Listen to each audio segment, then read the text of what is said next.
اعوذ باللہ من الشیطان الرجیم بسم اللہ الرحمن الرحیم وقالت طائفة من اہل الكتاب آمنوا بالذی انزل علی الذین آمنوا وجہ النہار واکفروا آخرہ لعلہم یرجعون، یعنی اور کتابیوں کے ایک گروہ نے کہا جو ایمان والوں پر نازل ہوا ہے، صبح کو اس پر ایمان لاؤ اور شام کو انکار کر دو، ہو سکتا ہے کہ اس طرح مسلمان بھی اسلام سے پھر جائیں۔ وقالت طائفة من اہل الکتاب، اور کتابیوں کے ایک گروہ نے کہا، یہودی اسلام کی مخالفت میں رات دن نئی نئی سازشیں کرتے تھے۔ خیبر کے 12 یہودی علماء نے آپس میں یہ مشورہ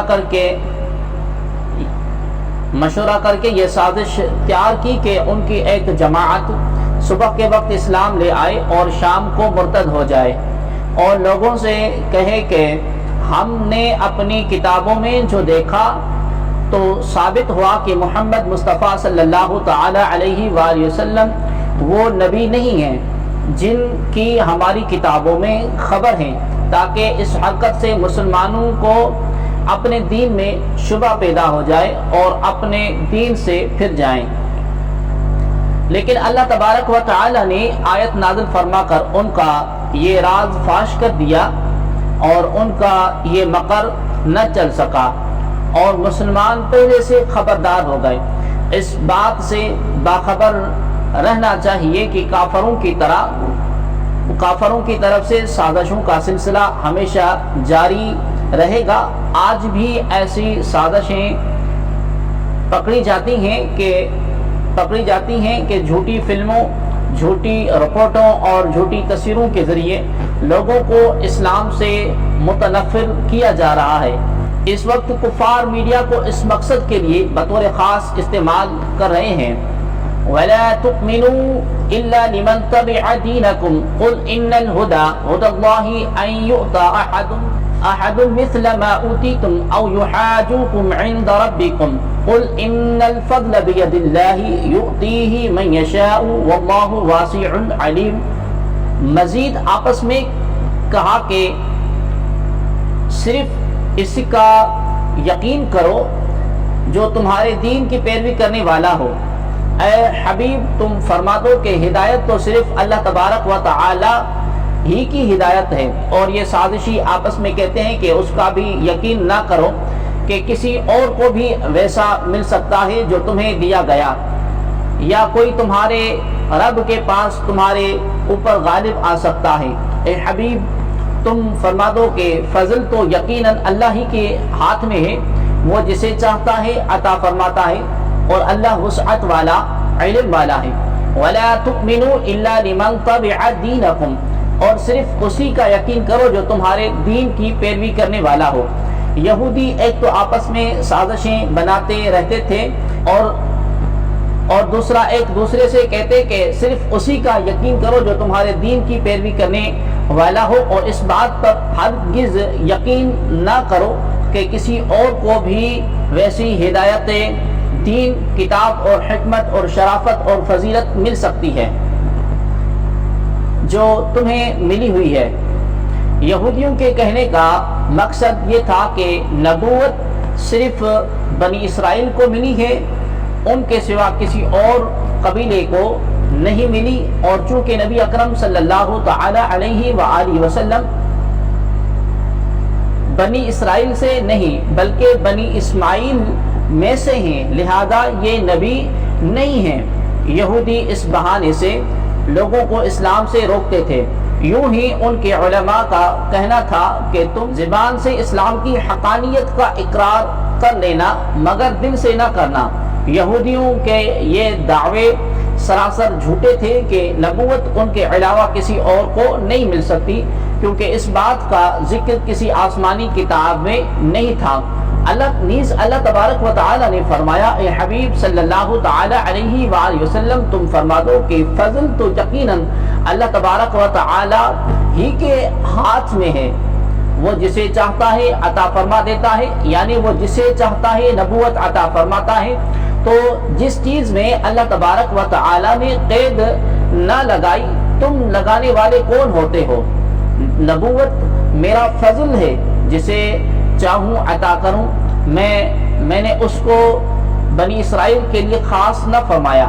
اس آیت سے یہ بھی معلوم ہوا کہ نبوت اعمال سے نہیں ملتی، یہ محض اللہ تبارک و تعالی کا فضل ہے۔ یختص برحمتہ من یشاء واللہ ذو الفضل العظیم، وہ اپنی رحمت کے ساتھ جسے چاہتا ہے خاص فرما لیتا ہے، اور اللہ تبارک و تعالی بڑے فضل والا ہے۔ یختص برحمتہ من یشاء، وہ اپنے رحمت کے ساتھ جسے چاہتا ہے خاص فرما لیتا ہے، یعنی اللہ تبارک و تعالی نبوت اور رسالت کے ساتھ جسے چاہے خاص فرما لیتا ہے، اور نبوت جس کو ملتی ہے اللہ تبارک و تعالی کے فضل سے ملتی ہے، اور اس میں ذاتی استحقاق کا دخل نہیں ہے۔ اب اللہ تبارک و تعالی نے چونکہ نبوت کا دروازہ بند کر دیا، اب کسی کو نبوت نہ ملے گی۔ وَمِنْ أَهْلِ الْكِتَابِ مَنْ إِنْ تَأْمَنْهُ بِقِنْطَارٍ يُؤَدِّهِ إِلَيْكَ وَمِنْهُمْ مَنْ إِنْ تَأْمَنْهُ بِدِينَارٍ لَا يُؤَدِّهِ إِلَيْكَ إِلَّا مَا دُمْتَ عَلَيْهِ قَائِمًا ذَلِكَ بِأَنَّهُمْ قَالُوا لَيْسَ عَلَيْنَا فِي الْأُمِّيِّينَ سَبِيلٌ وَيَقُولُونَ عَلَى اللَّهِ الْكَذِبَ وَهُمْ يَعْلَمُونَ۔ اور اہل کتاب میں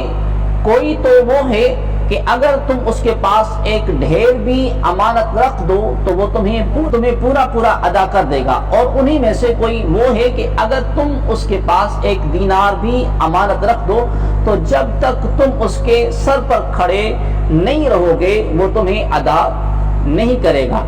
ان کی یہ بددیانتی اس وجہ سے ہے کہ وہ کہتے ہیں کہ ان کہ ان پڑھوں کے معاملے میں ہم سے کوئی پوچھ گچھ نہیں ہوگی، اور یہ اللہ پر جان بوجھ کر جھوٹ باندھتے ہیں۔ وَمِنْ أَهْلِ الْكِتَابِ، اور اہل کتاب میں کوئی تو وہ ہے، یہ اہل کتاب کے بارے میں یہ آیت اہل کتاب کے بارے میں نازل ہوئی، اور اس میں ظاہر فرمایا گیا کہ ان میں دو قسم کے لوگ ہیں، امانت دار اور بددیانت۔ بعض تو ایسے ہیں کہ ان کے پاس ڈھیر مال بھی امانت کے طور پر رکھ دیا جائے تو بغیر کسی کمی بیشی کے وقت پر ادا کر دیں گے، جیسے حضرت عبداللہ بن سلام رضی اللہ تعالی عنہ، جن کے پاس ایک قریش نے 1200 اوقیہ یعنی تقریباً 147 کلو سونا امانت رکھا، اور آپ نے اس کا ویسا ہی ادا کیا۔ اور بعض اہل کتاب اتنے بد دیانت ہیں کہ تھوڑے سے مال پر بھی ان کی نیت بگڑ جاتی ہے، جیسے کنحاس بن عازورہ نامی یہودی، جس کے پاس کسی نے ایک اشرفی امانت رکھی تھی لیکن وہ واپسی کے وقت اس سے بھی مکر گیا۔ تو ان دونوں قسم کے لوگوں کے بارے میں فرمایا کہ اہل کتاب میں کوئی تو وہ ہے کہ اگر تم اس کے پاس ایک ڈھیر بھی امانت رکھ دو تو وہ تمہیں پورا واپس کر دے گا، اور انہی میں سے کوئی وہ ہے کہ اگر تم اس کے پاس ایک دینار بھی امانت رکھ دو تو جب تک تم اس کے پاس کھڑے نہیں رہو گے اور بار تقاضا نہیں کرتے رہو گے تو وہ تمہیں ادا نہیں کرے گا۔ گویا اللہ تبارک و تعالیٰ کے ڈر سے نہیں بلکہ لوگوں کے ڈر سے اور بار کے تقاضے پر ہی امانت ادا کرے گا، اور ایسی امانت داری قابل تعریف نہیں جو بلند اخلاق اور خوف خدا کی وجہ سے نہ ہو بلکہ لوگوں کے ڈر سے ہو۔ یہودی اس طرح بددیانتی کی حرکتیں کرتے اور اپنے نفس کو اس حیلے بہانے سے راضی کرتے کہ اللہ تبارک و تعالی نے اپنی کتابوں میں دوسرے دین والوں کے مال ہدم کر جانے کا حکم دیا ہے، حالانکہ یہ خوب جانتے ہیں کہ ان کتابیوں میں کوئی ایسا حکم نہیں، اور ان کی یہ بات اللہ تبارک و تعالی پر بہتان ہے۔ اس سے معلوم ہوا کہ دھوکے اور ظلم کے طور پر کسی کا مال دبا لینا حرام ہے، اگرچہ وہ کسی دوسرے مذہب کا ہو۔ رسول اکرم نور مجسم صلی اللہ تعالی علیہ وآلہ وسلم ہجرت کی رات حضرت سیدنا علی المرتضی شیر خدا رضی اللہ تعالی عنہ کو ان لوگوں کی امانتوں کی ادائیگی کی ذمہ داری دے کر گئے جو حضور پر نور صلی اللہ تعالی علیہ وآلہ وسلم کے قتل کا ارادہ کر رہے تھے، اور جن سے تنگ آ کر آپ کریم صلی اللہ تعالی علیہ وآلہ وسلم ہجرت کر رہے تھے۔ سبحان اللہ، ایک کاش کہ ہمارے مسلمان بھائی غور فرمائیں کہ وہ تاجدار رسالت صلی اللہ تعالی علیہ وآلہ وسلم کی سنت پر عمل پیرا ہیں یا یہودیوں کے طریقے پر۔ اس وقت عمومی طور پر مسلمان دنیا میں نیک نامی نہیں ہیں، بلا من اوفى بعهده واتقى فإن الله يحب المتقين، کیوں نہیں جو اپنا وعدہ پورا کرے اور جو پرہیزگاری اختیار کرے تو بے شک اللہ پرہیزگاروں سے محبت فرماتا ہے۔ بلا کیوں نہیں، یہودیوں کی بات دوسرے مذہب والوں سے بددیانتی کرنے پر ان سے کوئی پوچھ گچھ نہیں ہوگی بیان کی گئی۔ اس کے بعد اللہ تبارک و تعالی نے اپنا قانون بیان فرما دیا کہ دوسروں سے بددیانتی کرنے پر پوچھ گچھ کیوں نہیں ہوگی۔ وعدہ پورا کرنا اور امانت ادا کرنا دونوں چیزیں پرہیزگاری کے ساتھ تعلق رکھتی ہیں، اور پرہیزگاری اللہ تبارک و تعالی کو نہایت محبوب ہے۔ تو جو اللہ تبارک و تعالی کی پسند پر چلے گا وہ اللہ تبارک و تعالی کا محبوب بنے گا، اور جو اللہ تبارک و تعالی کی پسند کی مخالفت کرے گا اس پر ضرور مواخذہ کیا جائے گا۔ اسے معلوم ہوا کہ جو کسی سے وعدہ کیا جائے اسے پورا کیا جائے، خواہ اللہ تبارک و تعالی سے کیا ہو یا عام انسانوں سے یا نبی سے یا اپنے پیر سے یا بوقت نکاح بیوی سے یا کسی اور عزیز سے۔ ان الذين يشترون بعهد الله وايمانهم ثمنا قليلا اولئك لا خلاق لهم في الاخره ولا يكلمهم الله ولا ينظر اليهم يوم القيامه ولا يزكيهم ولهم عذاب عليم۔ بے شک وہ لوگ جو اللہ کے وعدے اور اپنی قسموں کے بدلے تھوڑی قیمت لے لیتے ہیں، ان لوگوں کے لیے آخرت میں کچھ حصہ نہیں۔ اللہ قیامت کے دن نہ تو ان سے کلام فرمائے گا اور نہ ان کی طرف نظر کرے گا اور نہ انہیں پاک کرے گا، اور ان کے لیے دردناک عذاب ہے۔ ثمنا قلیلا، تھوڑی قیمت۔ یہ آیت یہودی علماء اور ان کے کچھ سرداروں مثلا ابو رافع، قعب بن اشرف اور رحی بن اخطب وغیرہ کے بارے میں نازل ہوئی، جنہوں نے اللہ تبارک و تعالی وہ عہد چھپایا تھا جو نبی آخر زمان صلی اللہ علیہ وآلہ وسلم پر ایمان لانے کے متعلق ان سے توریت میں لیا گیا تھا، انہوں نے اس کو بدل دیا اور بجائے اس کے اپنے ہاتھوں سے کچھ کا کچھ لکھ دیا، اور جھوٹی قسم کھائی کہ یہ اللہ تبارک و تعالی کی طرف سے ہے، اور یہ سب کچھ انہوں نے اپنی جماعت کے جاہلوں سے رشوتیں اور مال اور دولت حاصل کرنے کے لیے کیا۔ ان کے لیے شدید وعید بیان کی گئی۔ جو لوگ اللہ تبارک و تعالی کے وعدے اور اپنی قسموں کو بدلے تھوڑی سی قیمت لیتے ہیں، ان لوگوں کے لیے آخرت میں کچھ حصہ نہیں ہے، اور اللہ تبارک و تعالی قیامت کے دن نہ تو ان سے کلام فرمائے گا اور نہ ان کی طرف رحمت کی نظر کرے گا اور نہ انہیں پاک کرے گا، اور ان کے لیے دردناک عذاب ہے۔ اس وعید میں جھوٹی قسم کھا کر مال لینے والے، رشوت لے کر جھوٹی گواہی دینے والے، یا رشوت لے کر جھوٹے فیصلے کرنے والے یا جھوٹی وکالت کرنے والے سب داخل ہیں۔ حضرت ابو ذر رضی اللہ تعالی عنہ سے مروی مسلم شریف کی حدیث میں ہے کہ سرور کائنات صلی اللہ تعالی علیہ وآلہ وسلم نے فرمایا، 3 لوگ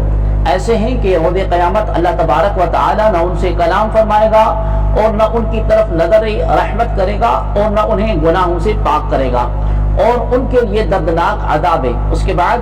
نبی اکرم صلی اللہ تعالی علیہ وآلہ وسلم نے اس آیت کو 3 مرتبہ پڑھا۔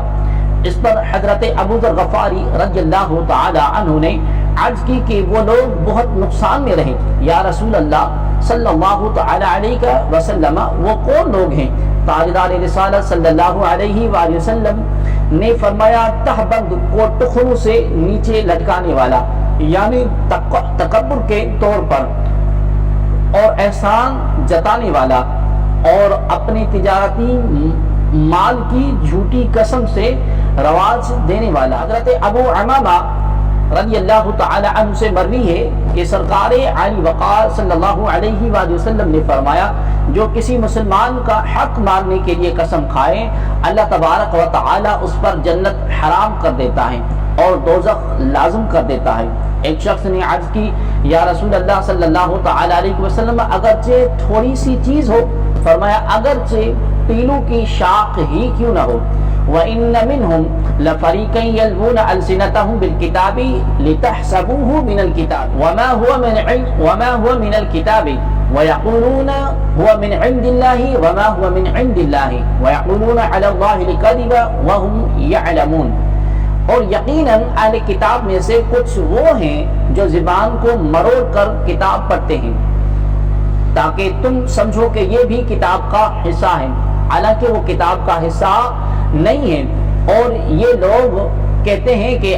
یہ اللہ کی طرف سے ہے، حالانکہ وہ ہرگز اللہ تبارک و تعالی کی طرف سے نہیں ہے، اور یہ لوگ جان بوجھ کر اللہ پر جھوٹ باندھتے ہیں۔ وَإِنَّ مِنْهُمْ لَفَرِيقًا، اور یقیناً اہل کتاب میں سے کچھ وہ ہیں۔ یہودیوں کے بارے میں فرمایا کہ وہ توریت پڑھتے ہوئے گڑبڑ کرتے ہیں اور اپنی طرف کچھ مفہوم ملا کر اس انداز میں پڑھتے ہیں کہ لوگ سمجھے کہ یہ بھی اللہ تبارک و تعالی کا کلام ہے، حالانکہ وہ کتاب اللہ کا حصہ نہیں ہوتا۔ یہ تاثر دینے کے ساتھ بعض اوقات صراحت بھی کر دیتے ہیں کہ یہ اللہ تبارک و تعالی کا کلام ہے، حالانکہ یہ صریح جھوٹ ہوتا ہے۔ آج کل بھی ایسے لوگ دیکھے ہیں جو توحید کی آیتیں پڑھ کر انبیاء کرام علیہ السلام اور اولیاء رحمت اللہ تعالی علیہم اجمعین کی شان کا انکار کرتے ہیں، اور یہ تاثر دیتے ہیں کہ یہ شان انبیاء علیہ السلام کا انکار بھی قرآن ہے، حالانکہ یہ صریح جھوٹ ہوتا ہے۔ یوں ہی بہت سے لوگوں کو سود، پردے، اسلامی سزاؤں اور دیگر چیزوں کے بارے میں کلام کرتے سنا ہے، وہ بھی قرآن پڑھتے ہیں اور درمیان میں اصل اسلامی احکام میں رد و بدل کرتے ہوئے اپنی بات اس انداز میں شامل کرتے ہیں کہ سننے والا سمجھے کہ شاید یہ بھی قرآن میں ہے، حالانکہ یہ واضح طور پر دھوکہ اور فریب ہوتا۔ ما کان لبشر ان یؤتیہ اللہ الکتاب والحکم والنبوۃ ثم یقول للناس کونوا عبادا لی من دون اللہ ولكن كونوا ربانيين بما كنتم تعلمون الكتاب وبما كنتم تدرسون ولا يأمركم أن تتخذوا الملائكة والنبيين أربابا أيأمركم بالكفر بعد إذ أنتم مسلمون۔ کسی آدمی کو یہ حق حاصل نہیں کہ اللہ تبارک و تعالی اسے کتاب اور حکمت اور نبوت عطا کریں، پھر وہ لوگوں سے کہے کہ اللہ کو چھوڑ کر میری عبادت کرنے والے بن جاؤ، بلکہ وہ کہے گا کہ اللہ والے ہو جاؤ، کیونکہ تم کتاب کی تعلیم دیتے ہو اور اس لیے کہ تم خود بھی اسے پڑھتے ہو، اور نہ تمہیں یہ حکم دے گا کہ فرشتوں اور نبیوں کو رب بنا لو۔ کیا وہ تمہیں تمہارے مسلمان ہونے کے بعد کفر کا حکم دے گا؟ ما کان لبشر، کسی آدمی کو یہ حق نہیں۔ یہاں انبیاء کرام علیہ السلام کی شان کا بیان اور ان پر ہونے والے اعتراض کا جواب ہے، جیسا کہ آیت کے شان نزول سے واضح ہے۔ فرمایا گیا کہ کسی آدمی کو یہ حق حاصل نہیں ہے کہ اللہ تبارک و تعالی اسے کمال علم اور عمل عطا فرمائے اور اسے گناہوں سے معصوم بنائے اور پھر لوگوں کو اپنی عبادت کی دعوت۔ یہ انبیاء علیہ السلام سے ناممکن ہے اور ان کی طرف ایسی نسبت بہتان ہے۔ انبیاء کرام علیہ السلام تو اللہ تبارک و تعالی کی عبادت اور ربانی یعنی اللہ والے بننے کی طرف دعوت دیتے ہیں۔ اس آیت کے شان نزول کے بارے میں ایک قول یہ ہے کہ نجران کے عیسائیوں نے کہا کہ ہمیں حضرت عیسیٰ علیہ السلام نے حکم دیا ہے کہ ہم انہیں رب مانیں، تو اس آیت میں اللہ تبارک و تعالی نے ان کے اس قول کی تکذیب فرمائی اور بتایا کہ انبیاء کرام علیہ السلام کی شان سے ایسا کہنا ممکن ہی نہیں۔ جبکہ دوسرا قول یہ ہے کہ ابو رافع یہودی ایک عیسائی نے رسول اکرم صلی اللہ علیہ وآلہ وسلم سے کہا کہ اے محمد صلی اللہ علیہ وآلہ وسلم، آپ چاہتے ہیں کہ ہم آپ کی عبادت کریں اور آپ کو رب مانیں، تو حضور نبی اکرم صلی اللہ علیہ وآلہ وسلم نے فرمایا اللہ کریم کی پناہ کہ میں غیر اللہ کی عبادت کا حکم کروں، نہ مجھے اللہ نے اس کا حکم دیا اور نہ مجھے اس لیے بھیجا۔ آیت میں ربانی کا لفظ مذکور ہے۔ ربانی کے معنی نہایت دیندار، عالم، باعمل اور فقیہ کے ہیں۔ اس سے ثابت ہوا کہ علم اور تعلیم کا ثمرہ یہ ہونا چاہیے کہ آدمی اللہ والا ہو جائے، جسے علم سے فائدہ نہ ہو، اس کا علم ضائع اور بیکار ہے۔